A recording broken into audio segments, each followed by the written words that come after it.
Hello and welcome to another episode of Yuck, Dumb, Boo, and Bum, the NES Classic Baseball Review Show.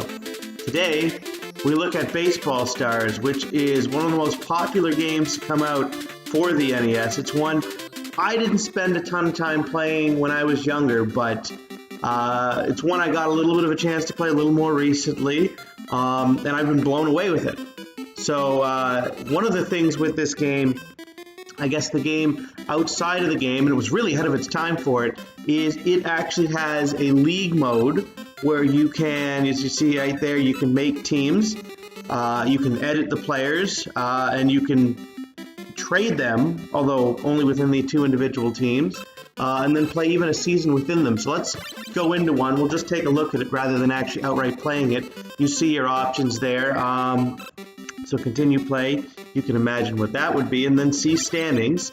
So here's a 4-team league with one of these teams that got made up. It took me a little while to get going with it. And one of the other things I didn't realize with it, it's the team up there, GB, is that you're very, very weak to begin it. And given how little I've played the game, it made it kind of tough for me to pull out any victories. But anyways, there's a little bit of a head-to-head, as you can see, wins on the top, losses on the bottom, and then if you scroll through, there's your standings.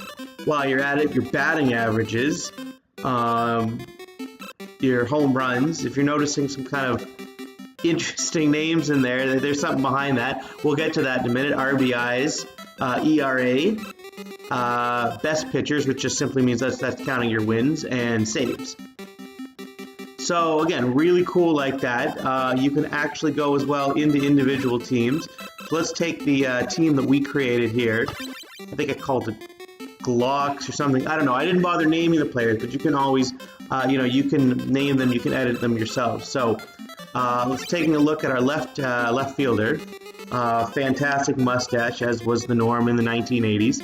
And there you've got your stats actually up there: hitting, batting. Batting is power, actually, by the way. Hitting is just simply contact. Running, defense, luck, which I don't really know, and prestige. So you can see it says .28, max 69. So you can get enough extra money to add points to them. But once you get up to 69, you can't add any more. So you got the power up option and changing the name. Let's just change him to I don't know. There. All the letters were there. Dida is now our left fielder. And there you go. Power up. As you can see, you can spend the money on that. Pick a category. So, hitting's already pretty good. Let's add a little bit to his defense and running, because he's a leadoff guy. And leadoff guy in the 80s, they should have a little more speed. So there you go. Now his point total is up to 30. So there was just a quick little look at that. But instead of that, obviously playing in the league, let's just play an individual game so you can get a little bit of a look at the gameplay. So these teams all have interesting little quirks to them. For this one, we're going to be GM. This looks like the Niagara Ice Dogs logo, by the way, in the Ontario Hockey League. At least their old logo. So GM. And we will play against AD, by the way, is American Dreams. So if you really want an easy win, play with them. It's a former team of All-Stars, Babe Ruth, Sandy Koufax, things like that. Or at least they have, part of their first name for it. So let's play WP, World Powers. By the way, we are GM, the Ghastly Monsters. So this is our lineup, as you can see. Zombie, Mummy, Freddy, yeah, you can get the names. Cerber, by the way, is short for Cerberus. And so, yeah, so there are your players. So let's just, obviously you can change the batting order, things like that, but let's just start the game. I think that's the best bet. And they've got some interesting ones here. World Power is kind of all over the place with what it is. But let's take a moment here. Let's just get things started. With my center fielder, who is a zombie, or is at least named Zombie. So, right away you can see they threw the ball in the outfield, but that didn't really matter. Gameplay looks pretty similar to a lot of other games out there. Players are a little more defined. Actually, if I were to say anything, maybe aside from the batter, but pitchers and fielders, and obviously guys, when they're on base, they look a lot like the Blades of Steel players, which the hockey game that came out at a pretty similar time. This game came out in '89, I believe. So movement around is pretty well. You can see the guy running in. Looks like his legs are like little Parcheesi pieces, if you ever played that board game. And so, again, now it's got the little, as you see, kind of blown up screen to see the plate in the batter's box, which I don't really think is necessary. You could just treat it as though it were there. But you get a little bit of a chance to see that. Your runners on bases, the little heads, that's pretty common. Or outs, it doesn't really matter where they run back and forth. So it always takes you back here, obviously, between half innings. And so here's our pitcher. And so you can move back and forth on the rubber. Different pitchers have different styles. We're going to show you a really different style a little later on. This guy's pitching is a little whippy. As you can see, it really comes across. There's some nice little things there, as you saw that shortstop tried to jump for the ball. If you press B, it doesn't always work. Sometimes they'll jump. Sometimes they'll do that like dive slide thing. They're near the fence, actually, and this is a cool thing. They'll actually climb the fence. You can have them climb the fence. You can have them go over the fence, which is always awesome because who doesn't want to climb over the fence? Here you go. Yeah, I think interesting. Both the shortstop and third baseman move towards that one. A lot of the time you'll see the corner infielders, as is the case with a lot of these games, they'll just kind of pin themselves to their bases, and it's up to the fielder beside them to go after that ball. So you can see the stats there. Hulk is obviously a strong hitter. Interesting thing too, as you saw, I was playing that league setup before. In the league, it actually keeps track of your stats as you go along, which is, I think, really way ahead of anything else. As you see a double play there. So I had a hitter, again, with one of those beginner teams who I think was 1 for 11 or something like that. It's my 3-hitter too. So he had a .09 batting average and no home runs despite being my 3-hitter. So it actually kept track. I think I've gone about 5 games through it maybe, and it's kept track all the way through. And you saw all those other stats as well, which are pretty neat. Again, these are things, I mean, we talk about them. They kind of make sense. It seems pretty, straightforward, expected, but for a game that came out in the late 80s on the NES, this is miles ahead. So it's incredibly cool. You could actually play, a form of an out-and-out season, really, because again, you can adjust the number of teams and that, how many games you want, up to a realistic amount. So I think just that alone makes this incredible. If this game were borderline playable, it'd be an incredibly cool setup. And this game, as you've seen, is beyond borderline. It's actually pretty neat. It's pretty solid so far. So this is my pitcher. You know what? I'm going to pinch hit for my pitcher. And this will give you a chance when we hit time. You've got pinch hitter, pinch runner for somebody on base. There's your manager type in there. He kind of looks like Jim Fregosi, actually. If you remember, Jim Fregosi managed the Phillies back in the day when they went to the World Series, I think in '93. I think he managed the Blue Jays for a bit as well. So anyways, call for the pinch hitter. And yep, there you go. He's signaling up for the pinch hitter. So here you go. We've got Boris, Lurch, Hacker, Creepy, and Eric as your guys. So we'll go with Boris. Boris is the first guy. He has 18 home runs. Clearly doesn't hit much for average. But in this game, 18 is actually a lot. You won't see a lot of guys. You saw Hulk with it with, I think, 34, something like that. Most of these people either have single digits or low double digits numbers. So if your guys are solid runners, they will get off the hop a little faster going around the bases. And if they're not, you really have to hammer the button. So it really helps to kind of know who you've got on the base paths when you're trying to do these things. Kind of a neat setup there. So you can see I can go pretty much wherever in the box right now. A lot of flexibility there, which is kind of nice. So you can adjust if you think the pitch is coming in faster, or some of these have a ton of movement and you want to wait on them, you can move back in the box, or if it's somebody who's throwing really slow, you can move up. Maybe I should have done that on that one. So, won't let you start the next half inning until you pick a relief pitcher. So your first guy up there is always going to end up being your other starter. So when you're playing in a season mode, you go between the two starters. So you don't want to put him in. So your other options right now, I guess, are Medusa, Jekyll, and Norman. We're going to go with Medusa, who, if you remember, geez, I got to remember my mythology a little bit better. But Medusa, the short part of it is Medusa was a woman. So this is actually a woman on the mound, which you will notice means there's a different throwing style here. And not all the women actually in this game do that, I should say that. I don't know what happened there.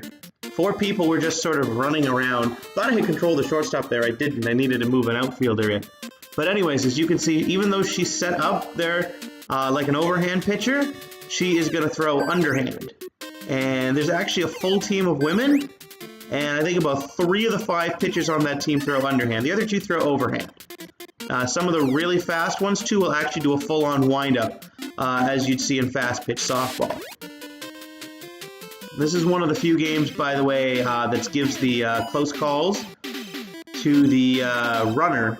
A lot of them, it's gone to the fielders, we've noticed. Sometimes, even when it looks like the person is completely on the base, this one gives it to the runner, which is fine because it allows you to be a little more offensive, or at least creates for a little more offense in the game. All right, so here this time I think I'm controlling both the shortstop and the third baseman, which is why they were both dancing around identically to make that catch. So as you notice, got the little timer up on the top, which is kind of neat. I think a few games we've seen before have that.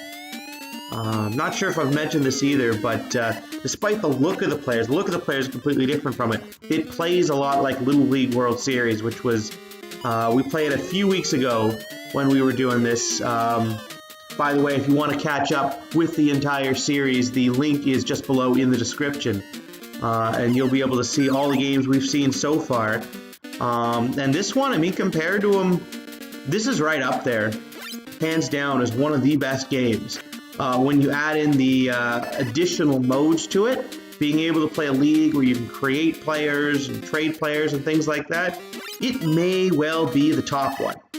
And it'd be hard for me to go against RBI Baseball or Bases Loaded, because to me, those are the 2 staples for me growing up, but this game is pretty awesome.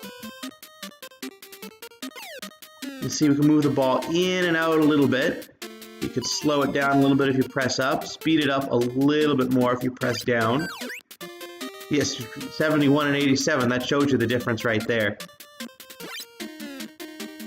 And just kind of work it in and out, and then sometimes you'll actually fool them and freeze them. So one of the other things, while we've got a moment here, that I like that's actually really good, is the hit batsman graphic in this, which is a little harder to do. It's a little harder to hit them with a slow pitcher for one, but also an underhand pitcher.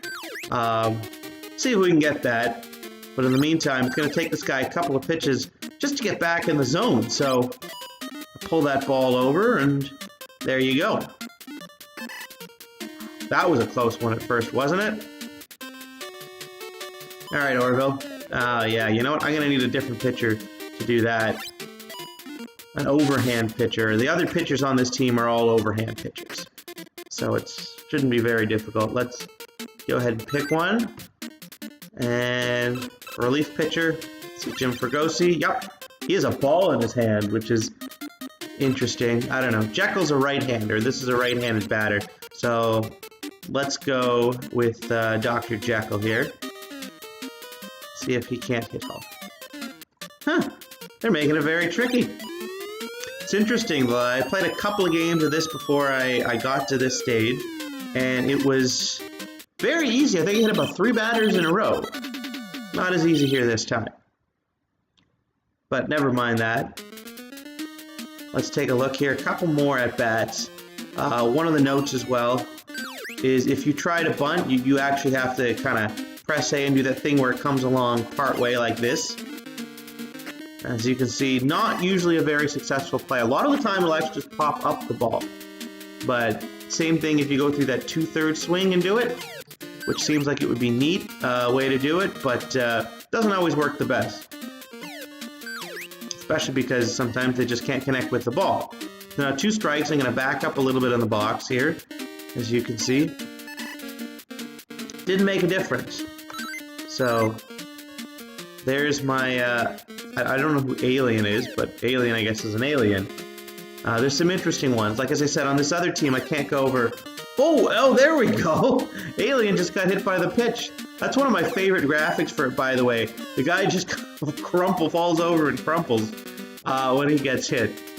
So that is I guess an amusing graphic. Maybe not so much if you were that actual physical player, but to me, I find it hilarious. Alright, so as you can see, I don't think we're going to get a home run in this. Home runs are pretty hard to come by. As we were talking about, you see the guys with very, very low numbers. And for at least as far as home run numbers go.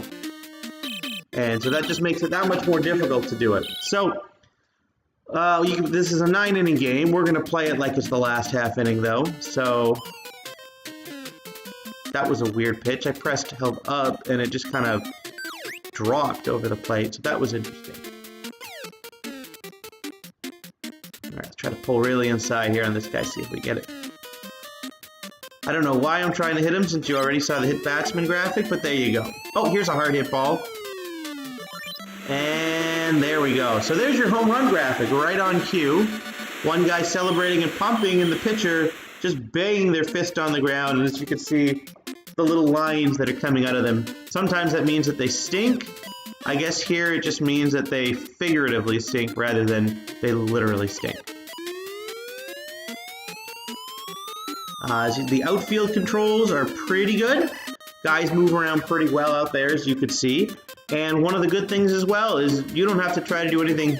Your guys are, a decent size. So long as they get somewhere within the vicinity of that ball, it'll land on them and they'll make the catch. Which again is something like Little League World Series. There's actually a number of similarities between that. And that to me was kind of a hidden gem of a game.